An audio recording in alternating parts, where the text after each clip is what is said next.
श्री स्वामी समर्थ जय जय स्वामी समर्थ श्री स्वामी समर्थ जय जय स्वामी समर्थ श्री स्वामी समर्थ महाराजांच्या नामस्मरणाने आजच्या व्हिडिओला सुरुवात करूया। शुभ संध्याकाळ तुम्हा सगळ्यांना। कसे आहात तुम्ही सगळे? आशा व्यक्त करते स्वस्थ असाल, मस्त असाल, स्वामींच्या सेवेमध्ये रममाण असाल। दिवाळीचे लक्ष्मीपूजन आज संध्याकाळी आहे आणि आज संध्याकाळी सगळेजण आपण सज्ज आहोत लक्ष्मीपूजनाच्या तयारीसाठी।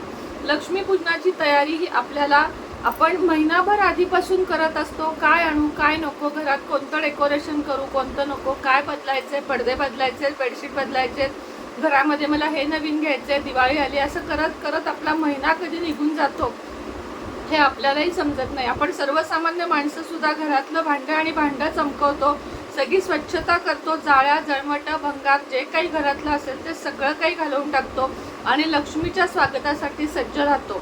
पण तुम्हाला एक सांगू का की वर्षातून एकदाच लक्ष्मीचे स्वागत करणे हे जितके बरोबर आहे ना तितकंच चुकीचं पण आहे। कारण आपल्याला लक्ष्मी मातेची गरज दररोजच्या आयुष्यात अगदी दैनंदिन गरजा पुरवण्यासाठी रोज आपल्याला पैसा लागतो। म्हणून जशी सेवा, जशी आराधना, जशी स्वच्छता, जशी पूजा तुम्ही आज करता तशी तुम्ही वर्षभर जर केलीत, म्हणजे असं नाही म्हणत मी तुम्हाला की पूजा मांडून बसा, पण लक्ष्मीच्या ज्या काही सेवा मी तुम्हाला सांगत असते, उपाय सांगत असते, ते जर तुम्ही वर्षभर कराल तर तुम्हाला वर्षभर धनप्राप्ती होईल। एक दिवस लक्ष्मी पूजा करून जर वर्षभर भराटीचे जावे असे आपण अपेक्षा करतो तर माता लक्ष्मी आपल्याकडून हीच अपेक्षा करते की माझ्या प्रत्येक भक्ताने माझी सेवा करावी आणि मला बोलवावे, माझे स्वागत करावे।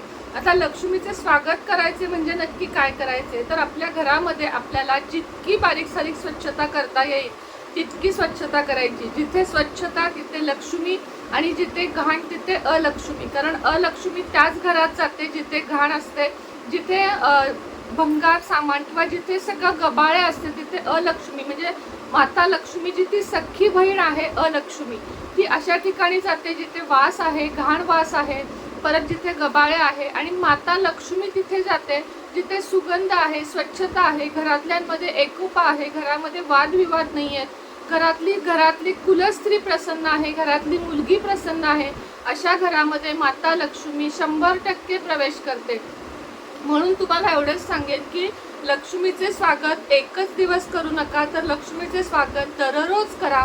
किमान शुक्रवारी तरी माता लक्ष्मीच्या काही सेवा आवर्जून करत जा। आजच्या दिवशी सांगायला आवडेल की माता लक्ष्मीला प्रत्येक शुक्रवारी पाणी, पंचामृत आणि पाणी असे स्नान घालून, तिला स्वच्छ पुसून, गुलाबाचे अत्तर लावून, गुलाबाचे फूल वाहून, गुलाबाचा मोगरा धूप असे स्टिक लावून तुम्हाला घरामधलं वातावरण सुगंधित करायचं आहे।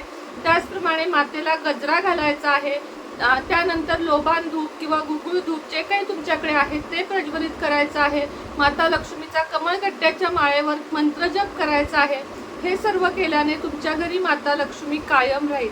रोज एक माळ जर तुम्ही कमळगट्ट्याच्या किंवा स्फटिकेच्या माळेवर जर मातेची एक माळ फक्त कमलात्मक मंत्र म्हणाल तर तुम्हाला वर्षभर जाणवेल की आपल्या घरामध्ये किती प्रगती झाली आहे। कमलात्मक मंत्र कोणता, तर ओम श्रीम ह्रीम श्रीम कमले कमलालये प्रसिद्ध ओम श्रीम ह्रीम श्रीम ओम महालक्ष्मी नमः हा कमलात्मक मंत्र तुम्हाला दररोज कमळगट्ट्याच्या किंवा स्फटिकाच्या माळेवर म्हणायचा आहे। दोन्ही माळेवर केलेला चांगला असतो, पण कमळगट्ट्याची माळ काही कालानंतर खराब होते, त्याला हवा लागते। डब्यात ठेवली तर ती ॲज इट इज राहते, पण जर ती आपण उघडी ठेवली तर त्याला हवेने भुंगा लागतो। म्हणून स्फटिकाची माळ ही माता लक्ष्मीला स्फटिक खूप जास्त आवडतं, क्रिस्टल खूप जास्त आवडतं। म्हणून स्फटिकाच्या माळेवर, हकीकेच्या माळेवर जर तुम्ही माता लक्ष्मीचा जप कराल तर तुम्हाला वर्षभर धनाची कमी पडणार नाही। जर तुम्हाला यातली कोणतीही माळ हवी असेल तर तुम्हाला जाता जाता सांगते की 77 57 94 94 41 या माझ्या व्हॉट्सअप नंबरवरून तुम्ही मागवू शकता। त्याचप्रमाणे घरामध्ये अजूनही श्रीयंत्र, कुबेर यंत्र स्थापन केले नसेल त्यांनी अवश्य घरामध्ये श्रीयंत्र, कुबेर यंत्र स्थापन करावे, जेणेकरून माता लक्ष्मीची सेवा आपल्याला करता येईल। श्रीयंत्रावर कुंकुमार्चन करणे, श्रीयंत्रावर लवंगार्चन करणे, श्रीयंत्रावर ड्रायफ्रूट्सचे अर्चन करणे, श्रीयंत्रावर वेलचीचे अर्चन करणे, गुलाबाच्या पाकळ्यांचे अर्चन करणे हे माता लक्ष्मीला प्रचंड प्रिय आहे। कारण त्यामध्ये लक्ष्मीचं लक्ष्मी बसण्याचं ते आसन आहे असं म्हटलं जातं। त्यामुळे अजूनही तुमच्याकडे नसेल तर श्रीयंत्र, कुबेर यंत्र मागवून घ्या, माझ्याकडून घेतले तरीही चालेल। मात्र तुमच्या घरामध्ये ते असावे. कुठूनही घ्या, असं नाही म्हणत की माझ्याकडूनच घ्या, हवा असेल तर घेऊ शकता, पण घरामध्ये ते स्थापन करावे. चांदीची लक्ष्मीची मूर्ती ज्यांच्याकडे अजूनही नाही, आत्ता नाहीये दिवाळीला, काही काळजी करू नका. चांदीची लक्ष्मीची मूर्ती घरामध्ये असणे अत्यंत जास्त शुभ आहे. आता मी या लक्ष्मी पूजनला अत्यंत छोटी मात्र तितकीच गोंडस अशी लक्ष्मीची मूर्ती आणलेली आहे. चांदीची भरीव घ्यायला गेलात तर तुम्हाला याची किंमत जास्त येणार, लक्षात ठेवा. अगदी छोटीशी आहे बघा, दाखवते तुम्हाला मी ओपन करून. अजून त्याचं प्लास्टिक पण मी काढलं नाहीये, नाही निघत असू दे. हे बघा, ही चांदीची माता लक्ष्मीची मूर्ती मी अगदी छोटी, सगळ्यात छोटी आणलेली आहे. अशी तुम्ही चांदीची मूर्ती घ्या जी कमळामध्ये बसलेली आहे, जी एका हाताने आशीर्वाद देते आणि एका हाताने धन खाली टाकते आणि मागच्या हातामध्ये तिच्या कमळ आहेत. ही भरीव आहे. हे बघा, खालून भरीव मूर्ती पाहिजे. इथून जेव्हा मूर्ती पोकळ असते किंवा वजनाला हलकी असते, अशा लक्ष्मीच्या मूर्तीचा काही उपयोग नसतो. अशी मूर्ती जरी तुम्हाला हवी असेल छोटीशी, तर तरी तुम्ही माझ्याशी संपर्क साधू शकता. तर अशी लक्ष्मी मातेची मूर्ती घरामध्ये असेल चांदीची, तरीही चांदी ही लक्ष्मीचं प्रतीक मानले जाते. सोनं नाही, चांदी हे लक्ष्मीचं प्रतीक मानले जाते. तुम्ही जितकी चांदी वापराल, पैंजण वापराल, जोडवी वापराल, अशी मूर्ती घरात पूजेत ठेवाल, तितकं तुमचा भाग्योदय होण्यास मदत होईल. चला, आता आजचा मेन विषय आहे की उद्याच्या लक्ष्मी पूजनची उत्तर पूजा कशी करायची.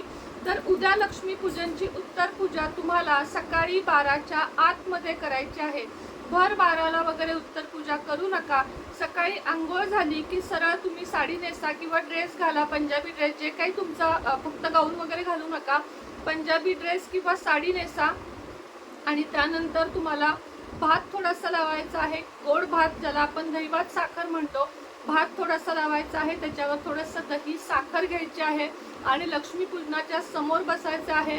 सगळ्यात आधी दिवा लावून घ्यायचा आहे, उदबत्ती लावायची आहे. त्यानंतर आपल्याला दही भाताचा नैवेद्य दाखवायचा आहे आणि सगळं आपण जी पोटली ठेवली, आपण जो उपाय केलाय, जे काही सगळं केलंय, त्या सगळ्याला उदबत्ती ओवाळायची आहे.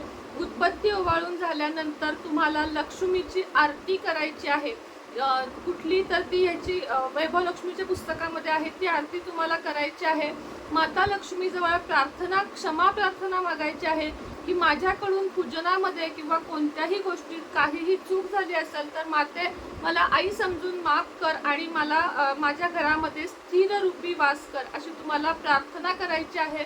आणि ही प्रार्थना तुमची 100% पूर्ण होईल. जेवढी मनापासून कराल, क्षमा मागाल, तेवढी माता तुमच्या प्रसन्न होईल. ही झाली आता उत्तर पूजेची सुरुवात, की तुम्ही नैवेद्य दाखवलात. त्यानंतर जितक्या वस्तू लक्ष्मी पूजनामध्ये ठेवल्या आहेत, जशी की आपली केरसुनी, ज्याला आपण लक्ष्मी म्हणतो, ती, समर्थांची मूर्ती, गणपतीची मूर्ती, लक्ष्मीची मूर्ती, आपली वही, डायरी, लहान सहान जे काही नारळ वगैरे जे काही ठेवले, त्या सगळ्याला अक्षता व्हायच्या, म्हणजे ती उत्तर पूजा पूर्ण होते. त्यानंतर संकल्प जर तुम्ही काल केला असेल, म्हणजे पूजा करताना जर संकल्प तुम्ही केला असेल, तर तो संकल्प सोडावा पण लागतो.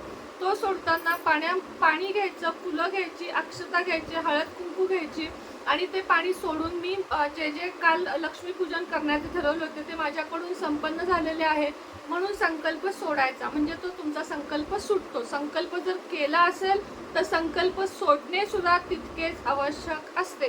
संकल्प सोडून झाला की त्यानंतर आता तुम्हाला त्या वस्तूंचं काय करायचं ते सांगते. जे कोजागिरी पौर्णिमेला ज्या आपण सुपाऱ्या ठेवल्या, त्या चंद्र, लक्ष्मी, कुबेर, त्या ज्या सुपाऱ्या आहेत, त्या तुम्ही काय करा तुम्हाला सांगते. छोट्या दागिन्यांचे पिशव्या येतात की नाही, आता यामध्ये नाही आहे, किंवा अशा डब्या येतात, त्या डब्यांमध्ये एक एक सुपारी ती घालून, त्याच्यावर एक सुपारी एका डब्यात घालून त्याच्यावर नाव लिहायचं की ही इंद्राची आहे, ही कुबेराची आणि ही लक्ष्मीची आहे, असं तुम्हाला त्याच्यावर नावं लिहून तुम्ही ती ठेवू शकता. आणि जर तुमच्या लक्षात राहत नसेल, असं काही होत नसेल, तर सुपारी ही एकमेव अशी गोष्ट आहे जी पुन्हा पुन्हा आपण पूजेमध्ये वापरू शकतो. पुढच्या पूजेमध्ये पण तुम्ही ती वापरू शकता आणि पुढच्या वर्षी नवीन घेऊ शकता. असं काही नाहीये की सुपारी तीच हवी वगैरे, असं काही नसतं. तुम्ही तीच ठेवू पण शकता आणि नसेल लक्षात राहत तर नवीन पण दरवर्षी तुम्ही वापरू शकता. आता हे झालं सुपारीचं. आता ती जी केरसुनी आहे, म्हणजे लक्ष्मी आहे, ती आपल्या घरामध्ये आपण त्याचा वापर करायचा आहे. नाहीतर काही जणांना सवय असते की हाताखालच्या मावशी आहेत धरा मावशी तुम्ही घेऊन जावा, आम्ही फ्लॅटमध्ये राहतो किंवा आम्ही बंगल्यात राहतो, आम्ही असल्या केरसुनी वापरत नाही. ही चूक 100% नाही 99% महिला करतात, ती करायची नाही. आणि ती केरसुनी आहे ती वापरायची महिनाभर, 2 महिने, 3 महिने, जोपर्यंत ती आहे. कारण आपण तिची लक्ष्मी, आपली लक्ष्मी म्हणून पूजा केलेली असते. त्यामुळे ती लक्ष्मी आपण घरात वापरायची आणि जेव्हा ती खराब होईल तेव्हा तिचं विसर्जन म्हणजे ती टाकून द्यायची थोडक्यात. आणि आता जुन्या झाडूचे काय करायचे, तर जुना झाडू अजूनही तुम्ही वापरला तरी चालेल. बॅटरीचा उपाय झाल्यानंतर तो झाडू वापरला तरी चालेल आणि खराब झाला असेल तर टाकून दिला तरी चालेल. हे झालं शिराईचं. त्यानंतर बघा, आपण पूजेमध्ये एक नारळ ठेवतो. त्या नारळाचं काय करायचं, तर तो नारळ तुम्हाला विसर्जन करायचा आहे. काही ठिकाणी पद्धत आहे की तो नारळ फोडायचा आणि त्याचा प्रसाद म्हणून खायचा, जर तुमच्याकडे तशी पद्धत असेल. आता शेवटी कसं आहे, देश बदलला की वेश बदलतो. तसंच आहे की प्रत्येक ठिकाणच्या पद्धती वेगळ्या आहेत. आमच्याकडे तो नारळ कधीही फोडून खात नाहीत, तर आमच्याकडे तो विसर्जन करतात. तर आमच्या म्हणजे सांगलीच्या ठिकाणी तो नारळ प्रसाद म्हणून खातात. असं झालं की प्रत्येक ठिकाणची पद्धत वेगळी आहे. मग तुमच्या इथली पद्धत काय आहे त्याप्रमाणे त्या नारळाचा वापर तुम्ही करू शकता. आता जो कलश ठेवला आहे त्यातला 1 रुपया आणि सुपारी तुम्ही पुन्हा वापरू शकता. 1 रुपया तुम्ही तिजोरीत किंवा पर्समध्ये जपून ठेवू शकता, कारण लक्ष्मीची ऊर्जा त्यामध्ये आहे. त्यामुळे तुमची भरभराट होईल, बरकत होईल. पतीच्या जरी पाकिटात ठेवली तरीही चालेल. तर तुम्हाला अशा पद्धतीनं तो कलश हे करायचा. आता त्याच्यातली आंब्याची पानं आणि सगळी फुलं आहेत ती सगळी गोळा करा आणि शेतामध्ये तुम्हाला ती टाकून द्यायची आहेत. एक त्याचं खत तयार होतं. कुठेही पाण्यात दुर्गंधी पसरण्यासाठी असं कुठेही पाण्यात वगैरे टाकू नका. एकही वस्तू आपल्या नदीत टाकायची नाही. नदी आपली माता आहे. प्रदूषण करू नका. तुम्ही स्वतःपासून सुरुवात करा. लोक टाकतायत म्हणून तुम्ही टाकताय असं करू नका. शेतामध्ये टाका, त्याचं खत तयार होतं. आता कलशातल्या पाण्याचं काय करायचं, कलशातलं जे पाणी आहे ते एका बाटलीत भरून ठेवा आणि तुम्हाला ते घरामध्ये शिंपडायचं आहे. असं शिंपडून ते संपवून टाका. घरामध्ये शिंपडा आणि स्वच्छच असते, फक्त त्यात सुपारी आहे असं थोडंसं प्राशन केलं तरीही चालेल. ते एक तीर्थ बनलेले असते. प्राशन करा, गाळून घ्या, वाटलं तर दुर्वा वगैरे त्यात असतात, गाळून घ्या आणि सगळे प्राशन करा. किंवा घरामध्ये थोडं थोडं शिंपडून रोजच्या रोज ते संपवून टाका. किंवा हे दोन्ही तुम्हाला नसेल पटत तर तुम्ही ते कोणत्याही झाडाला तुळस सोडून घालू शकता. आता काय राहिलं, फुलं झाली, पानं झाली, सगळं झालं. आता हा दाखवलेला दही भात काय करायचा, तर तो दही भात एखाद्या प्राण्याला घालायचा किंवा झाडाखाली ठेवून द्यायचा. कुणीही प्राणी पक्षी तो खाऊन जाईल. दिव्यातली वात जी आहे, जो आपण अखंड दिवा आज रात्रभर लावणार आहोत. आज रात्री तुम्हाला सांगते, लक्ष्मीपूजनाच्या रात्री अखंड 1 दिवा तुम्हाला दारात आणि 1 दिवा घरात लावायचाच आहे, जो 12-14 तास जळला पाहिजे. तुम्हाला सांगितलेलं आहे मी, याच्या आधी पण उपायामध्ये सांगितलेलं आहे. त्या दिव्याची वात घरात कापूर पेटवून त्यामध्ये जाळून टाकायची. ती निर्माल्यात टाकायची नाही, कारण त्यामध्ये पण भरपूर एनर्जी असते, भरपूर ऊर्जा असते. म्हणून त्या वाती जाळायच्या नाहीत. 99% लोक ही चुका करतात. म्हणून तुम्हाला मी एवढ्या डिटेलमध्ये, आत्ता माझ्याही घरात लक्ष्मीपूजन आहे तरीही तुम्हाला डिटेलमध्ये हा व्हिडिओ मी का दिलेला आहे, कारण कुणाकडून कोणत्याही चुका होऊ नयेत. जशी पूजा मांडणी कशी करावी हे आम्ही तुम्हाला सांगतो, तशीच लक्ष्मीची उत्तर पूजा पूजनाची कशी करावी हे सांगणे देखील आमचे काम आहे. त्यामुळे तुम्हाला उद्या अशा पद्धतीने लक्ष्मीपूजनची उत्तर पूजा करायची आहे. माझ्या मते तुम्हाला तुमच्या सगळ्या प्रश्नांची उत्तरे मिळाली असतील. त्यातूनही काही राहत असेल तर मला अवश्य विचारा. मला जमेल तितक्या प्रश्नांची उत्तरे मी नक्की देईन. आता मातीची लक्ष्मीची मूर्ती काय करायची, सगळ्यात मोठा प्रश्न बघा माझ्याकडूनच राहत होता, मलाच आठवला. मातीची जी लक्ष्मीची आपली मूर्ती असते की नाही, ती आमच्याकडे अशी पद्धत आहे की आम्ही ती स्थिर लक्ष्मीचं जे आजचं टायमिंग असतं स्थिर लक्ष्मी म्हणून, त्या टायमिंगला आम्ही तिजोरीत ती लक्ष्मी ठेवतो आणि 1 महिनाभरानं 2 महिन्यानं ती विसर्जन करतो. पण काही ठिकाणी ती लगेच विसर्जन करण्याची पण पद्धत असते. पण मी तुम्हाला रिक्वेस्ट करेन की आज आता त्याची एवढी पूजा करायची आणि उद्या त्याचं विसर्जन करायचं असं करू नका.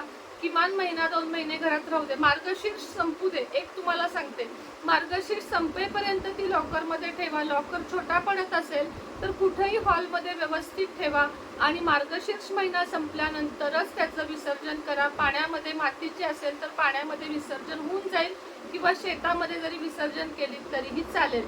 तर आता एकही प्रश्न असा उरला नाहीये जो पूजेमध्ये आहे आणि मी सांगितला नाहीये. तरीही तुमच्या मनात जर प्रश्न असतील तर अवश्य विचारा, मी त्याचे उत्तर नक्की देईन. आत्ताच्या व्हिडिओमध्ये एवढीच माहिती होती. व्हिडिओ जास्तीत जास्त शेअर करा, चॅनलला सबस्क्राईब करा, लाईक करा आणि कमेंटमध्ये जय माता लक्ष्मी लिहायला विसरू नका. माता लक्ष्मीच्या चरणी हीच प्रार्थना करते की तुमचं घर धन धान्य समृद्धी ऐश्वर्य भरभराट याने तुमच्या सगळ्यांचं घर भरून जाऊ दे आणि माता लक्ष्मी सगळ्यांच्या घरी नांदू दे. श्री स्वामी समर्थ.